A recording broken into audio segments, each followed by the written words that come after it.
Olá, paz do Senhor a todos, como vocês estão? Estamos aqui mais uma vez para gravar mais uma porção da Palavra de Deus para a sua vida. O texto de hoje está em Gálatas capítulo 4, verso 19, texto muito edificante para a sua vida. O texto fala assim: Meus filhos, por quem de novo sofro as dores de parto, até ser Cristo formado em vós. Que bênção, né, amados? Semana passada nós falamos sobre a vida de Cristo em nós. Se Cristo vive em mim, né? E eu tenho a mente de Cristo. E a gente se perguntou, se eu tenho a mente de Cristo e Cristo vive em mim, por que nós muitas vezes temos atitudes muito destrutivas, né? Nós agimos errado. Nós agimos de maneira maldosa, de maneira desleal muitas vezes. Nós acalentamos nosso coração, raízes de amargura, ressentimento contra as pessoas, e aí a gente diz que Cristo vive em nós. Como isso é possível, né? E a gente falou na semana passada que nós precisamos fazer um esforço intencional. Uma das respostas para isso, se Cristo vive em mim, por que é que eu tenho esse tipo de atitude? É que eu preciso fazer um esforço intencional, sustentado pela graça de Deus, para praticar as virtudes de Cristo, para imitar as ações de Jesus, mas não é algo externo, não é algo religioso. É uma ação que vem de dentro para fora, né? Que mudou aqui dentro, por isso que eu consigo fazer aqui fora. É intencional, mas não é meramente humano, né? Não é religioso. É o interior que ele é modelado por Cristo,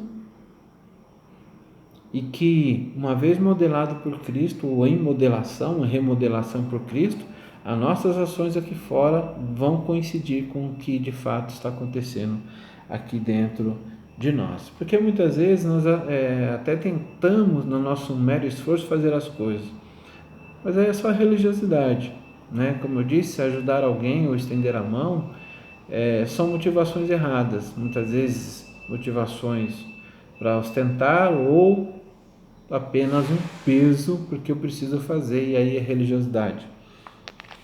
Então eu preciso lutar para manter os maus hábitos sobre o controle, mas essa luta para manter os maus hábitos sobre o controle sem uma vida interior é uma guerra perdida. A gente não consegue, só traz frustração, só traz desespero, porque a gente tenta se desvencilhar de certas atitudes e de repente a gente está ali envolto naquelas atitudes desastrosas, né? Então, por isso que trata-se de uma cooperação entre a graça de Deus, mas também é uma decisão minha de renunciar de fato a nossa vontade, submeter a nossa vontade à vontade de Jesus. Submeter, então,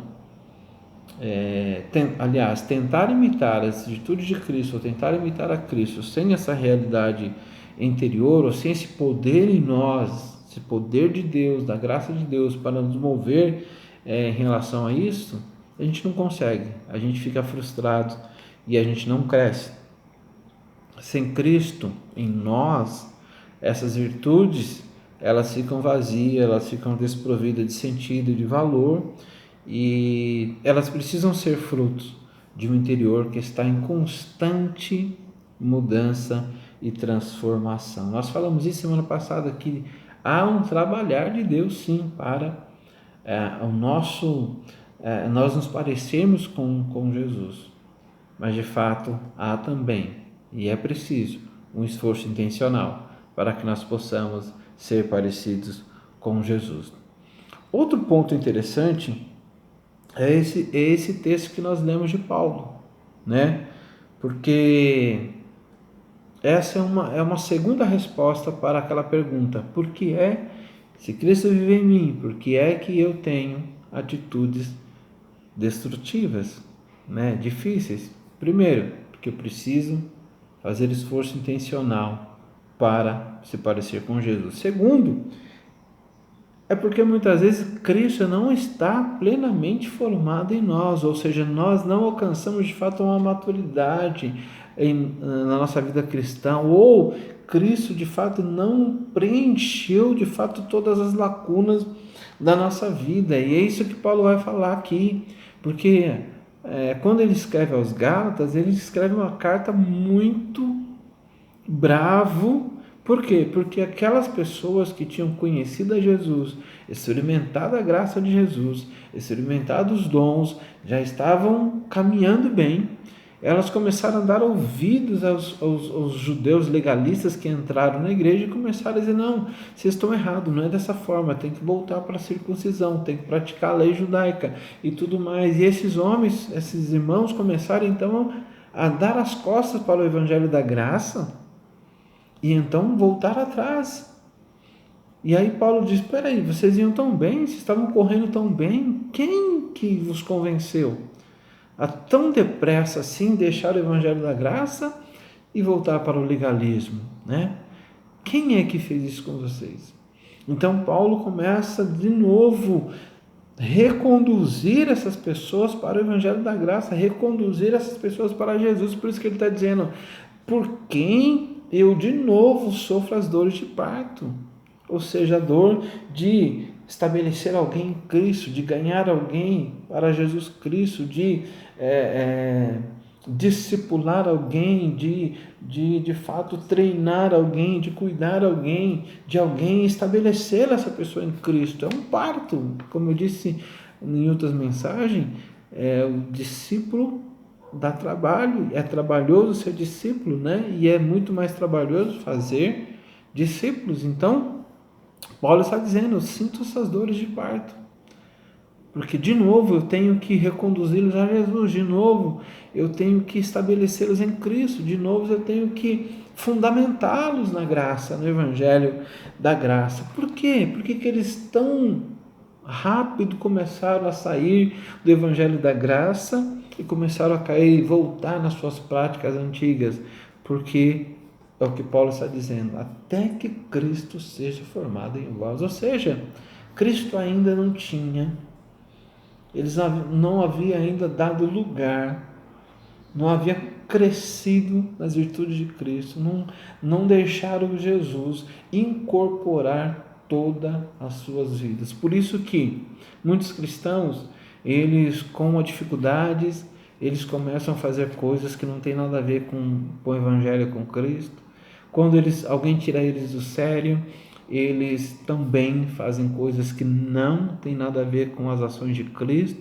E aí, por quê? Porque Cristo ainda não está formado, plenamente formado nessa pessoa. Essa pessoa não se permitiu que Jesus tivesse acesso a tudo na sua vida, que Jesus remodelasse o seu interior. Como nós falamos, o chamado para seguir a Jesus é um chamado para se abrir, para Ele mudar a nossa vida. É um chamado para nos submeter à vontade de Cristo. É um chamado para deixar que Ele remodele o nosso homem interior e restaure essa imagem de Deus em nós. Quando isso não acontece, ou quando isso é interrompido, não há esse crescimento, quando vem a dificuldade, é o que aconteceu com os Gálatas. Eles queriam voltar para trás. Por quê? Paulo dá essa resposta: eu vou ter que conduzir vocês de novo, até que Cristo seja formado em vós, até que Cristo incorpore todas as suas vidas e a vida de vocês e as ações de vocês sejam as ações de Cristo. E assim como eu não vivo mais, mas Cristo vive em mim, assim será a vida de vocês. Cristo vai viver através do andar de vocês, do falar de vocês, do agir de vocês. Mas pelo contrário, antes disso, eles não conseguiriam manter-se no caminho correto. E é isso que acontece. Por que você encontra cristãos que você fala: por que ele tem esse tipo de atitude? Porque de fato ele não faz um esforço intencional para se parecer com Cristo, e Cristo ainda não está formado nele, ele não deu lugar para Cristo incorporar toda a sua vida. Aí você fala: agora eu entendo porque tantos crentes pisam tanto na bola, porque tanta gente faz coisa errada. Por quê? Porque ainda ou Cristo não está formado, ou seja, não deu lugar para Cristo incorporar toda a sua vida, não entendeu que precisa fazer o esforço intencional para crescer em graça, para crescer nas virtudes de Cristo, e aí então tem atitudes destrutivas. E é isso que gera muito mau testemunho, né? Porque as pessoas ainda estão nessa caminhada. Hoje em dia está se falando muito sobre a cristofobia, né? E de fato a cristofobia ela existe em outros países, né? Perseguição religiosa, onde matam pastores, incendeiam as igrejas, incendeiam e perseguem famílias de pastores. Existe a cristofobia no mundo, é verdade. Mas aqui no Brasil não existe a cristofobia. Na minha opinião, o que existe é um preconceito contra o evangélico. Por quê? Porque tem muito evangélico que não faz um esforço intencional para se parecer com Cristo. As suas ações são desastrosas, as suas ações são destrutivas, o que sai da sua boca não são as palavras de Jesus. Por isso as pessoas olham com preconceito. As pessoas veem as atitudes, as pessoas veem o que as pessoas que estão falando o nome de Jesus estão fazendo por aí afora, né? Jesus não está plenamente formado nelas, elas não deram lugar para Jesus mudar completamente as suas vidas, elas não estão num processo de crescimento espiritual e elas saem por aí falando, agindo de um modo que gera um preconceito, que gera uma repulsa da sociedade contra elas.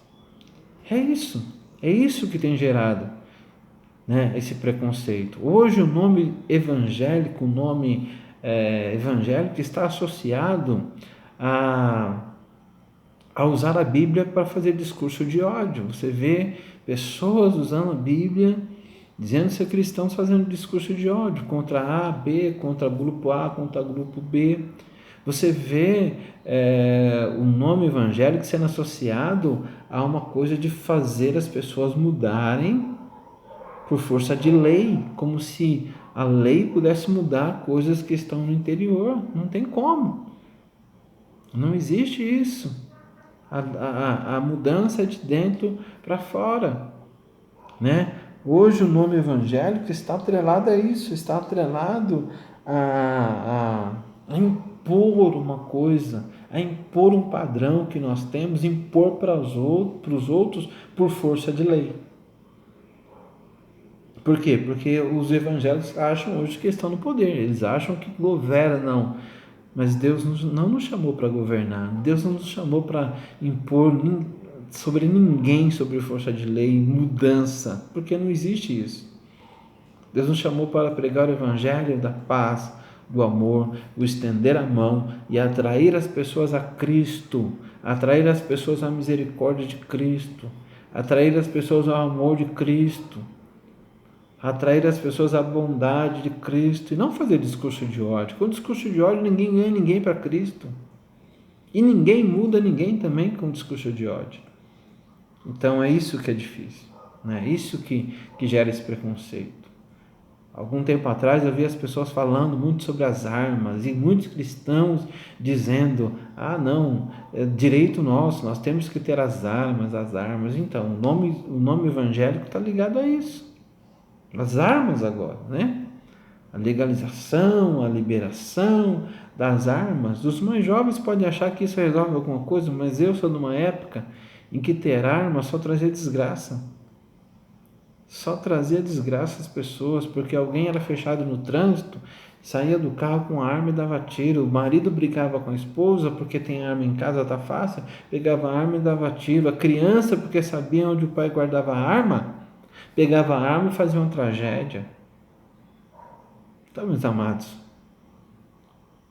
muitas pessoas em que Cristo não está formado, que Cristo que não deram lugar para Jesus incorporar, remodelar a sua vida, elas saem por aí falando besteira e vivendo errado, e por isso um preconceito que cresce contra aqueles que servem ao Senhor, e quem paga são aqueles que são sinceros com Deus. Mas nós não podemos ser assim. Se nós não quisermos ter atitudes destrutivas de maldade, se nós quisermos igualar nossas ações às ações de Cristo, precisamos fazer um esforço intencional e precisamos nos abrir para que Cristo seja formado em nós, incorpore a nossa vida de tal forma que as nossas ações sejam as ações dele em nós. Deus abençoe a sua vida.